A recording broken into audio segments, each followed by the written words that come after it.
If you're like most people in your life agree with you. On a given day, you may have one or two disagreements, but the vast majority of your experiences in life you will find agreeable. This is generally true for everyone because we tend to move towards people who agree with us to reduce the cognitive dissonance of disagreement. In other words, it's uncomfortable when we have disagreements with other people. So there is a lot of agreement in our lives. Whether that agreement is justified by some kind of evidence or not is not really the point. However, there's also a pervasive, in fact, more than one pervasive illusion of disagreement. We're going to talk about two pervasive illusions of disagreement in today's episode. My name is Jonathan Cottrell. You're listening to Developer T. My goal on this show is to help driven developers like you find clarity, perspective, and purpose in their careers. The first pervasive illusion of agreement is based essentially on what we've already mentioned. The fact that usually people do agree with us. This kind of agreement is a very passive agreement. In other words, we live in harmony with the people around us. We don't typically have, random conflict. We don't have issues in our day that cause significant conflict. Very often, people are in cultural areas that they belong in. And when I say belong, I mean they feel comfortable in those cultural norms. And so because of all of this frictionless experience, we imagine that about a specific belief, right? We'll give some contrast here for a second. We imagine that the general frictionless experience translates to our specific beliefs. In other words, the fact that you can get along with people more generally, that you can drive on the same roads and walk through the same stores, that you can share a cultural experience with those people. You can have people that are close enough to you, they have things in common with you. This can help reinforce the picture of agreement that you have in your mind. And so this agreement that you have imagined is based on that seemingly pervasive experience of agreement that you have in your daily life. We naturally, kind of intuitively or implicitly, carry that agreement, we assign that agreement to our individual beliefs. And when we talk about specific individual beliefs, for example, differences on policy, or maybe differences in taste even, things that are not necessarily black and white evidence-based judgment calls, for example, it's very likely that you're going to see differences in opinion between two people, even two people who have a lot of closeness, both relationally or experientially. In other words, two people who could be neighbors or even living in the same house may believe that they share some bit of cultural taste or some opinion about politics or some opinion about, we'll say, programming languages. And in fact, they don't share those things, even though they may share a lot of other things in common. And so the illusion of agreement in this case is the fact that we have a frictionless experience in our day-to-day lives. We imagine that that is only possible if we have agreement on specific individual beliefs. Now, of course, the truth of the matter is very different from that. We can absolutely get along. We can work in harmony. We can live our lives with a lot of differences in specific individual beliefs.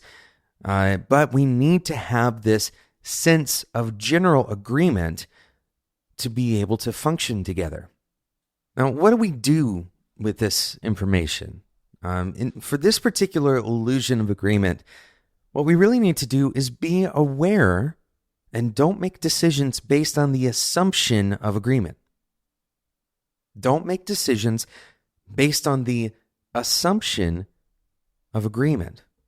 What this should practically look like is, instead of making decisions on behalf of other people, ask them. Ask more questions and ask for more feedback. This is probably the most kind of salient picture of a lack of assumption, particularly around differences in beliefs. We're going to take a quick sponsor break, and then we're going to come back and talk about the second illusion, the second type of illusion of agreement.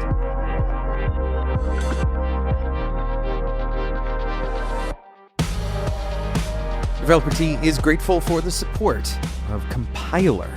Compiler is a brand new podcast answering the hardest, most complicated questions about the tech industry. And one of the most important things about a good podcast is that you have fun while you do it. I had a chance to talk about exactly that with Brent and Angela. I asked them what one of their most enjoyable moments was when recording this season. I think one of my favorite episodes and one of my favorite moments is we have this episode all about like superstitions, like tech superstitions, and like trying to figure out what they are and if they actually work, and then how they kind of like operate in our lives. Of course, we went to the people who encounter superstitions probably the most, which is like people who work in tech support. So they actually end up becoming, our experts and the people we interview. And they tell all of these stories about the kind of like strange things that they themselves do, or they doozies. See other people do in order to try to get their machines to work. Just like holding at particular angles in the sun, and you got to hit the side of it 3 times at this, not 4 or 2. That won't work. I was just dying that entire episode. Like, it is just so deeply, deeply, deeply funny to me.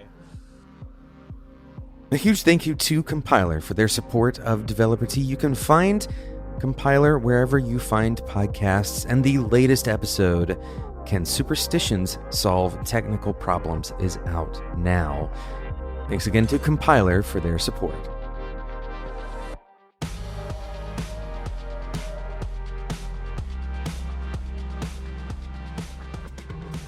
On today's episode, we're talking about illusions of agreement. And there are a lot of these. We've already outlined the first one, which is kind of this implicit belief that as long as we don't have friction or constant conflict with someone, as long as we get along with the people around us, that we agree on not only the general way that we should treat each other, but also the very specific beliefs that each of us have. And this is kind of an implicit coercion, if you will. This idea that everyone's belief falls in line with mine. But the next illusion is more specific, and it arises out of a process. So let's imagine that you have a team of people that are trying to make a decision. And the first person speaks up and explains, with good information, the reasons why they want to go in a particular direction.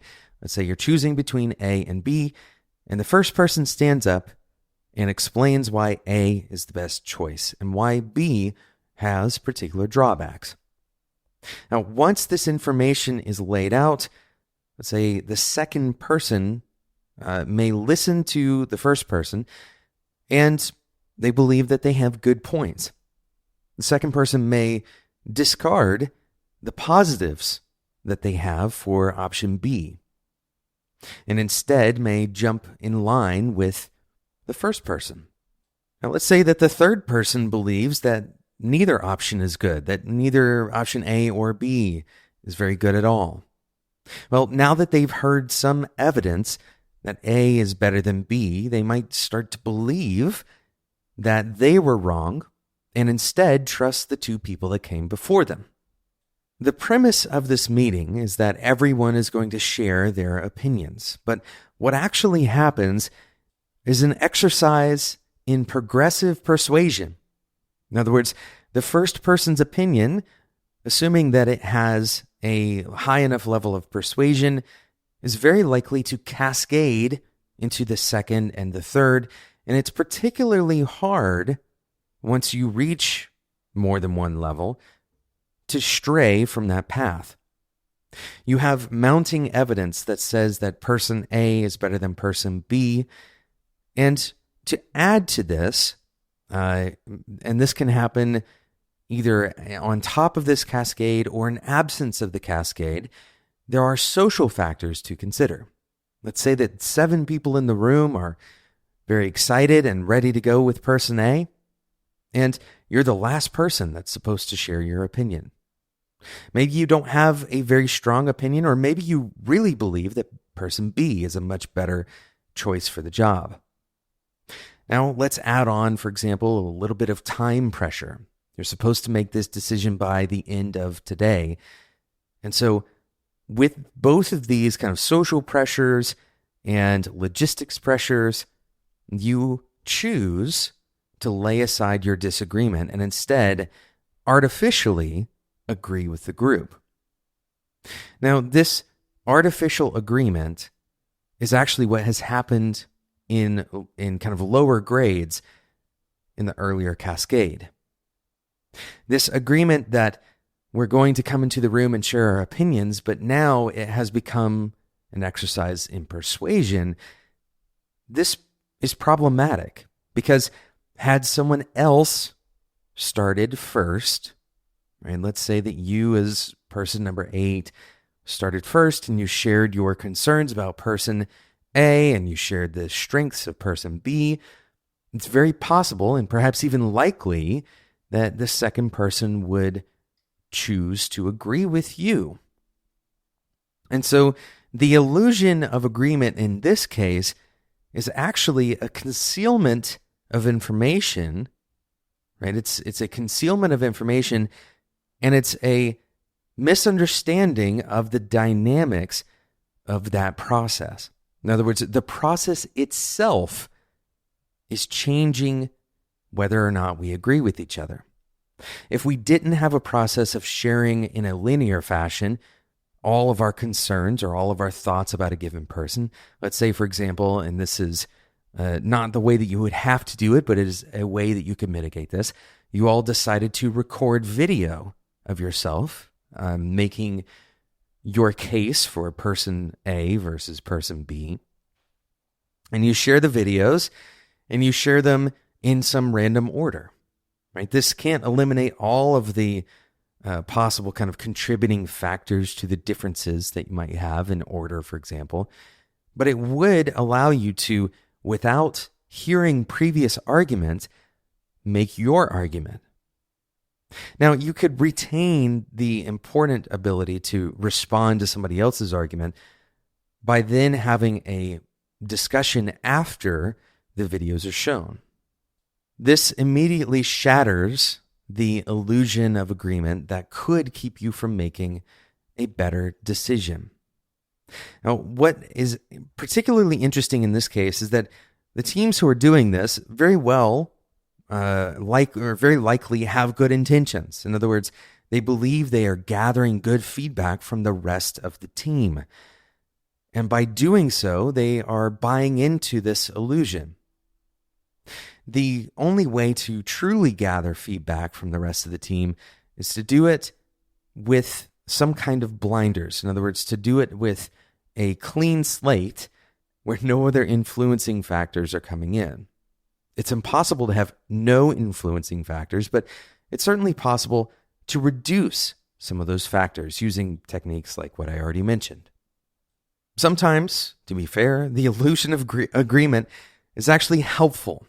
It might, for example, help you choose what restaurant to go to. When the stakes are particularly low, it's possible that the illusion of agreement helps us come to quicker decisions, and the quickness of that decision is actually more valuable than getting it perfectly right. Having everyone on the same page, even if the agreement is artificial, may also have some positive effects. But if you are truly seeking for everyone's actual underlying opinion, then we want to find ways to reduce these illusions and instead seek authentic opinion sharing. Thanks so much for listening to today's episode of Developer Tea. I hope that you will start looking for these illusions of agreement in your own life, in your work, especially on your teams when you're making really important decisions. Pay attention to these illusions, find ways to reduce them in areas that matter the most. Thank you again to today's sponsor, Compiler. You can find Compiler wherever you listen to podcasts, including on redhat.com. They have their most recent episode number 5 of this first season. It's called Can Superstitions Solve Technical Problems? It is very entertaining and also pretty informative. Go and check it out. Thanks so much for listening to today's episode of Developer Tea. And until next time, enjoy your tea.